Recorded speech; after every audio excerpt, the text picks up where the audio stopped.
అందరికీ నమస్కారం. అమ్మ మాట అమ్మాయి బాట ఛానల్కి స్వాగతం. కథ చెప్పుకుందామా? కుక్క కాటుకు చెప్పు దెబ్బ. కాంతమ్మకు భర్త పోయాడు. 3 కొడుకులు మిగిలారు. ఆమె కొంతకాలం వాళ్లతో ఎలాగో ఈదుకొచ్చింది. కానీ రోజులు బాగాలేవు. పంటలు సరిగ్గా పండలేదు.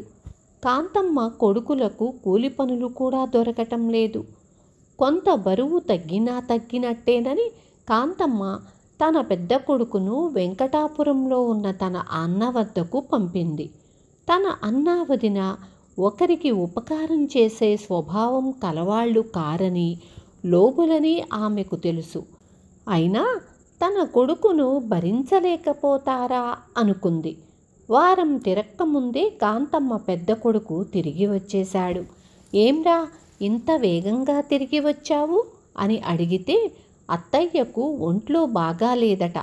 ఆమె ఆరోగ్యం బాగయ్యాక నాకు కబురు చేసి 1 నెల రోజుల పాటు ఇంట్లో ఉంచుకుంటానన్నాడు మావయ్య అన్నాడు వాడు.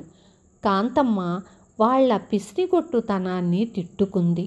రోజులు అమిత కష్టంగా గడుస్తున్నాయి. కాంతమ్మ ఇంట్లో ఉన్న చెంబు తప్పేళ ఒక్కొక్కటే అమ్మి సంసారం నెట్టుకొస్తున్నది. రాబోయే రోజులు తలుచుకుంటే మాడి చావటం తప్ప మరేమీ కనిపించటం లేదు. కాంతమ్మ ఈసారి తన 2వ కొడుకును తన అన్న వద్దకు పంపింది. వెంకటాపురం వెళ్ళిన 2వవాడు 3వ రోజు కల్లా తిరిగి వచ్చాడు. కాంతమ్మ కొడుకును చూడగానే మండుకొచ్చింది. ఏం అప్పుడే తిరిగొచ్చావు? ఏం తిందామనుకున్నావిక్కడ? మీ ముగ్గురిని ఇంకా నేను పోషించలేను, పొండి మీరంతా అని అలా అన్నందుకు బాధపడి ఏడుస్తూ కూర్చుంది. తల్లి బరువు కాస్త తగ్గించటానికి 3వవాడు అమ్మా నేను మావయ్య దగ్గర కొన్నాళ్ళు ఉండి వస్తాను అని చెప్పి వెంకటాపురం బయలుదేరాడు. వాడు వెంకటాపురం చేరి తన మామయ్య ఇంటికి వెళ్ళేసరికి అరిసెలు తింటున్న అత్తయ్య వాణ్ణి చూడగానే అరిసెలు దాచేసి ముసుగు పెట్టేసింది. వాడితో మామ, చూడరా అబ్బాయి, ఈ మధ్య మీ అత్తయ్య ఒంట్లో ఏమీ బాగుండటం లేదు. చాకిరి అంతా నాపైనే పడింది.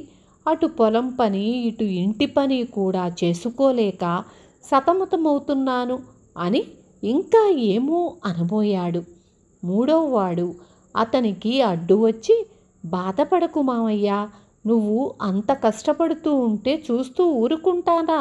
ఇప్పుడే మా ఊరు వెళ్ళి అమ్మను అన్నయ్యలను తీసుకువస్తాను. అమ్మ వంట పని ఇంటి పని చూస్తుంది. మేం 3 పొలం పని చూస్తాం. నువ్వు హాయిగా విశ్రాంతి తీసుకో. వస్తాను మరి అని బయలుదేరబోయాడు. తన ఎత్తు ఇలా బెడిసి కొట్టేసరికి వాడి మామ నోట మాట రాక గుడ్లు పెట్టుకొని చూస్తూ ఉండిపోయాడు. కానీ అత్త ప్రమాదం చప్పున గ్రహించి ముసుగు తన్నేసి లేచి కూర్చొని, అలా మొద్దులా కూర్చుంటారేమండి, చూశారా? చిన్నవాడైనా మీ మేనల్లుడికి నా మీద ఎంత అభిమానమో. నా ఒంట్లో బాగాలేదని తెలియగానే వాళ్ళ అమ్మను తెస్తానన్నాడు. మీకెప్పుడైనా ఆ పాటి ఆలోచన వచ్చిందా?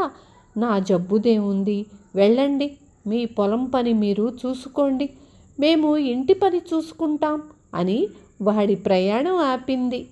తన ఎత్తు పారినందుకు కాంతమ్మ 3వ కొడుకు సంతోషించాడు. విన్నారు కదా ఎలా చెప్పాడో గుణపాఠం. రేపు మళ్ళీ ఇంకొక మంచి కథతో మీ ముందుకొస్తాను.